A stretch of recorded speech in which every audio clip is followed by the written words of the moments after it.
Perkenalkan, nama saya Sinta Wulandari dari kelas Manajemen A nomor MPM 2020 01042. Tipe-tipe perkembangan ekonomi. Perkembangan ekonomi di negara-negara barat, pembangunan secara spontan. Keadaan ekonomi yang statis pada abad pertengahan disebabkan oleh faktor-faktor non-ekonomi. Artinya, semua penilaian dari lembaga-lembaga sosial adalah dari segi non-ekonomi.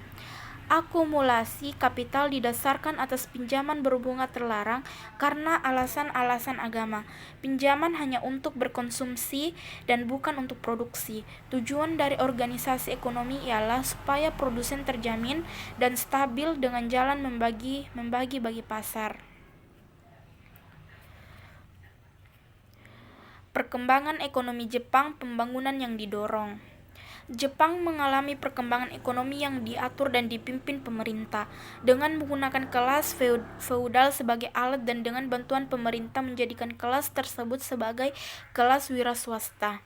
Pengembang ekonomi ditunjukkan memodernisasi dan memperkuat kedudukan militer, politik dan organisasi ekonomi untuk menanggulangi perongrongan dari barat. Jadi kekuatan merupakan tujuan pokok pembangunan ekonomi. Tidak seperti negara sedang berkembang dewasa ini, Jepang tidak mempunyai revolusi harapan yang menarik.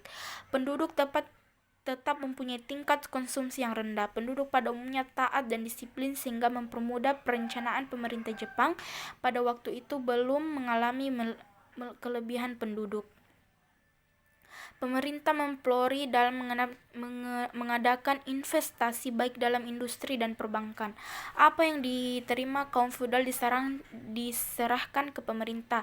Pajak-pajak sangat mendorong untuk mengerjakan tanah secara efisien, dan produksi pertanian menanjak dari tahun 1773 sampai 1900. Perdagangan yang tradisional dihapus. Sumber keuangan pemerintah yang utama dari pajak usaha-usaha di bidang ekspor telah mengembangkan produksi sutera, terutama untuk pasar USA. Biaya-biaya pembangunan ekonomi terutama ditanggung golongan petani. D. Perkembangan ekonomi Rusia, pembangunan yang dipaksakan. Perkembangan perekonomian Rusia didasarkan pada kepemilikan dan pengawasan pemerintah seluruhnya.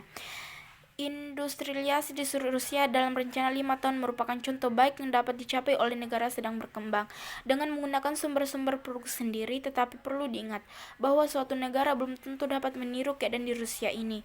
Sebelum adanya perubahan di Rusia, tenaga teknis banyak tersedia dan keadaan perekonomiannya relatif sudah agak maju dibandingkan negara-negara berkembang lainnya. Dengan demikian, semua menurut rencana dengan cepat. Tetapi di samping perkembangan pesat di sektor industri, masih ada sektor pertanian yang masih dalam tingkat subsisten. Di sini dapat suatu dualisme ekonomi tanpa dominasi kolonial. Perkembangan ekonomi di negara sedang berkembang. Masalah yang dihadapi oleh negara yang sedang berkembang sebenarnya telah dipersoalkan sejak selesainya Perang Dunia Kedua. Untuk menyelesaikan masalah tersebut, maka diharuskan untuk mengetahui sebab terjadinya masalah tersebut, kemudian diselidiki, memperspektif secara bagaimana masalah itu dipersoalkan.